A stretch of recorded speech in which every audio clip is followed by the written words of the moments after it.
Happy Wednesday, everybody. Welcome to the Brownwood Lions Coach Show here on KOXC. I am Derek Stuckley, along with Brownwood Lions head football coach, athletic director Sammy Burnett. How are you this fine day, sir? I'm doing great. How are you? Great. Couldn't be better. Well, we are 2 days away from the 83rd playing of the Battle of 377, Brownwood, Stephenville, 7:30 Friday at Gordonwood Stadium. So how have practices gone this week, Coach? They've gone really well. I mean, we're focused. We have some injuries, but we have kids that are stepping up and filling those voids, and I think our kids, have a desire to get back in the win column. It's been the last 3 times we faced them, we weren't successful, and we feel a lot of that has to do with some of the things that we did. When you look back at last year, so really working on understanding the game plan thoroughly, making sure we're able to play fast, and fix some of the mistakes that we made in the past, as in this year. Tackling being one of them, alignment, those kind of things, missing assignments. So it's going to be a big game. We're sold out. I mean, we'll talk about tickets in a little bit. I've had about every media station around wanting a way to get in and video or whatever. So we'd be wrong to say it's not a big game. It's Harris has picked it to be the 4A game of the week. So it's going to be fun. Just to kind of talk a little bit about the rivalry. Of course, you've played in it, you've coached in it. Just your thoughts on Brownwood versus Stephenville. It's hard for me. When I was growing up, we were always dominant over Stephenville in everything that we did. It wasn't until the year after I graduated that they tied, and then they sort of took over from that point. The tide turned, and Stephenville grew and won several state championships like Brownwood has done, and they became the dominant team for the most part. And it's been that way for a while. And, you look at, I shared the example with our kids. You look at last year, we dropped a game to them in football that we felt we had an opportunity to win. Basketball, we lost our games. I'm talking on the boys' side. We lost our games at them as well. And then we lost our games in baseball, and they've been dominant. And as I tell our kids, it's sort of where we were. We felt like we would never lose to Stephenville when I was growing up, and now the Stephenville feels the same way. So it's sort of been a role reversal, and it's our job to go back and win.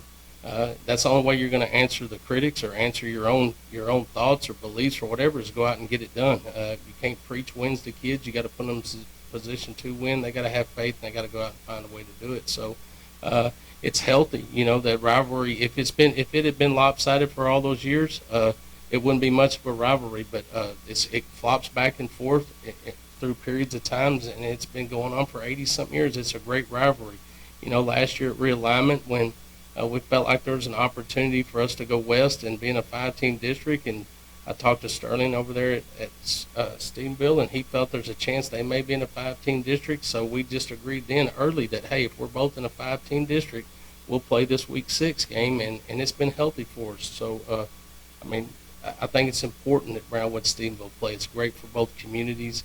There's a lot of involvement. It brings excitement to both communities. It's the Battle of 377, and it's been going on for a long time, as long as anybody knows. It's been going on for a long time, so I think it's very healthy. You mentioned last year's game a little bit. It's pretty even game except the bad third quarter for Brownwood. So I guess what do you take from last year's experience against them going into this year's game? Just like going into last year, they were a very strong team. We were strong at the time as well. They came out and played a pretty perfect game. We turned the ball over twice in the third quarter, gave them opportunities to score, and they took advantage of it. And honestly, I think that's the difference. We had a kickoff return that was called back on a block in the back, which I don't think was correct. But those are all tide turners, and it was not anything Stephenville didn't do. They did what they were supposed to do, and we didn't. We didn't hold up our end of the bargain. And they were victorious for it. And it's the same message I tell the kids. It's going to be the same type game. It's going to be a slobber knocker. Their fans are going to be overflowing the stadium. It's going to be a lot of excitement. And it's just simply go out there, and it's another football game for you. Get in the zone and what you're supposed to do, and go out there and execute. The team that executes doesn't turn the ball over, put points on the board when they have opportunities, and makes big plays on defense is the one that's going to be successful. And it's pretty simple. We got to find a way to get over the hump. It starts with personal belief. Of course, Stephenville's played a tough schedule, dropped a couple of games, have a couple of one-point wins. Just your thoughts on this year's Stephenville team? I think they're a good football team. They beat let me think. I'll go back. They got beat by Midlothian Heritage week 1. That's a team that's ranked in the top in 5A Division 2. They're a good football team. Lost to them by 3. They turned around and beat a very athletic Everman team 14-7. We're behind against Decatur. Came back and found a way to win, which they do. Won that 56 to 55. They turned around and played who next? Wiley. They played Wiley. That's yes. right. They played Wiley. Sorry. They weren't victorious in that game. I think they had some turnovers in that game that caused those problems. Then they turned around and played a very good Wichita Falls Rider team last week and beat them 21-20. Again, they're going to play for 4 quarters. They never feel like they're out of a ball game, and as long as they feel that way, they're not. So you got to do what you have to do to let them know that you are out of the game. You got to continue to play sound.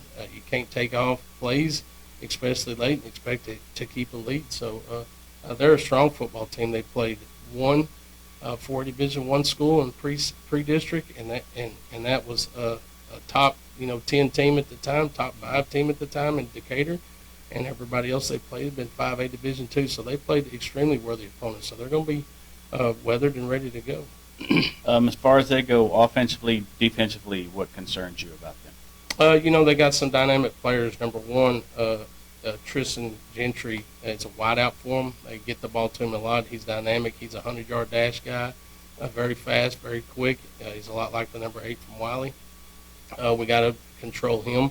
According on the other side, Noah Bullion, number 88, is the other wideout on the other side. I think those are their best 2 receivers. They're going to work to get the ball to them. So we got to, again, sort of like the Conley game, you can't give up big plays. You got to make them earn what they get. Their quarterback, Ryan Gafford, is doing a phenomenal job. He's very calm. They have a big offensive line. They do a good job of protecting. He gets rid of the ball. He's very confident in what he's doing. We got to confuse them in what we're trying to do. We got to try to put pressure on the quarterback and not just let him sit back there and pick us apart. And, of course, they got Tate Maruska. Has been a running back for them since he was a sophomore, won a state championship. He's another 100-yard dash guy that's very strong, very physical. He's gotten a lot thicker. I mean, he's just a powerful back that can run. So you got to contain them. Our goal is to try to take away one of the elements of their offense and make them use the other, and then be strong in what we're doing there. Defensively, I think they're very strong up front. I go back, freshman Cooper Doty, Sterling Doty's son. He's a big kid. He plays right tackle for him. He's a freshman. Very good football player. They're good up front. They got Crease Brister, who is out. I think he may play against us. I don't know. I mean, I know he was out last week, but that is a dominant player who's already committed to TCU. They're lacking him, but they got many offensive linemen, defensive linemen. But on the defensive side, I think their D-line is their strength. I think that's led by, number 44 is Wesley Griffin, and then Colton Durf.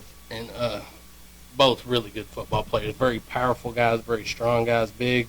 We got to control the line of scrimmage. We got to be able to run the football. That's my MO. We're going to run the football to set up the pass. So we got our hands full. They're a good football team. They're ranked in the top 10 for a reason, and so are we. So it's going to be fun. Right. You touched on that a little bit, but just what do you want or need to see out of the offense and defense to be successful Friday? Offensively, I think we need to control the football. I think we dictate what we do. That's very important. Win the special teams game. That's also very important. As you know, they always have a good special teams crew. So we got to know what we're doing. We spend extra time working on what we're doing on the special teams. And then defensively, make them earn what they get. Do not give them a big play. In the past, we've gotten beat over the top on a post route or simple fade route and blown the coverage and gave them an easy touchdown, or they'll throw a screen out there and we'll miss a tackle, and he takes it to the house. We can't afford to do that. Make them earn everything they get. They're going to score points.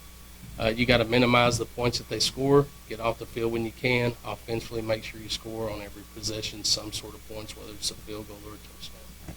And regardless of the outcome Friday, either way, the games that really count start next week. That's right. And my number one goal, period, for both us and them is to be healthy. When we come out of there, neither one of us can afford to lose any more players. We got to be healthy. We both kick off our district schedule the next week. So it's big for us to be healthy against a Big Spring team. We'll have to travel to Big Spring and play at their home stadium. So we got to be ready for that. But right now our focus is on becoming elite, and playing as an elite team. And we got an elite team coming into town that we'll be able to test our measures. But what a great opportunity to see where we're at, see what we need to do, whether it continue to grow at the pace we are, if we have to pick it up a little bit more. But the ultimate goal would be to meet up with Stevensville again somewhere in the playoffs. That means we're both have been extremely successful and be playing in a regional final or a semifinals match. Sorry. All right. And that's 7:30 Friday, last 7:30 game.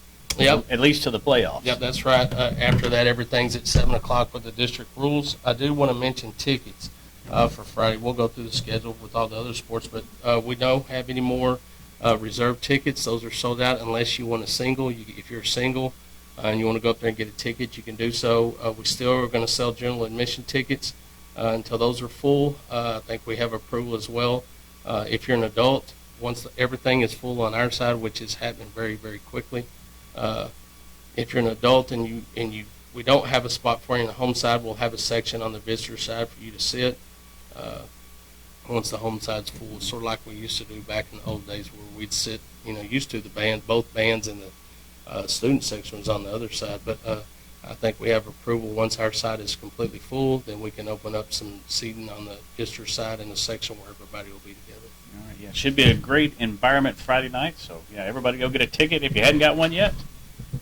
What else is going on, Coach? We had volleyball action last night at Mineral Wells. Unfortunately, our girls weren't successful. Continue to work hard, continue to grind. That's the only thing you can do when you're in the position they're in right now. They're 0-2 in district, but they're going to keep fighting, and that's all you can do. When your back's against the wall, you put your hands up and you fight through it, and I expect them to do that. We had cross-country going on today in Dublin once again. They had back-to-back weeks in Dublin, so hopefully we will have a report for you on Monday on how they did.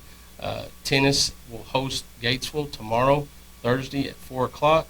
And then again, our combined team, our 9th grade Maroon team, and our JV team will all play at Limbrock in Stephenville at 4, 5:30, and 7. You can get tickets at the gate for $3 and $2 cash. And then Friday, volleyball will host Stephenville at Warren Gym at 5 and 6:30, and of course we'll kick off our game with Stephenville at Brownwood Stadium at 7:30. I also wanted to mention again we have the FCA Challenge, which is we're going to try to see how much we're going to take donations at the gate. There's multiple ways that you can do that through an app or cash or whatever. So if you have a little cash, bring it when you come in the gate, put it in a bucket. They'll do a total of Brownwood's collection and Stephenville's collection throughout the week and during the game. They'll announce that at some point and for bragging rights on who raised the most money. And of course, all that money goes to our FCA program to provide food for our huddle meetings and buy the things that we need to continue our FCA group. So that's a big deal, and they've won it the last 2 years. It's time we start winning things again. Mm-hmm. Anything else, Coach? Did I hit everything? I think so. Another busy week. It is a busy week. It's always a busy week. For sure. Think we're good. Let's thank those that make this show possible. Auto Glass Magic, Burner Auto Group, Syntex Body and Paint, Syntex Equipment Sales, Citizens National Bank, Dan Hill Containers, Dr. Bond Young, Dr. Pepper Bottling Company, Edward Jones Investments, Hendrick Medical, Howie Enterprises, Hunt for Pete's, Heartland Funeral Home, Landmark Admin, MC Bank, Painter Johnson Associates, Smith and Sharp Agencies, Sonic Drive-In, Stanley Chrysler, Texas Bank, Weldon Wilson Electric, Western Bank, and Willie's Teas. All right. That will wrap up this edition. We will be back Monday to review the Stephenville game and look ahead to the district opener at Big Spring here on the Brownwood Lions Coaches Show on KOXE, KOXE.com, the KOXE app, and the KOXE Facebook pages. Have a great day, Brownwood.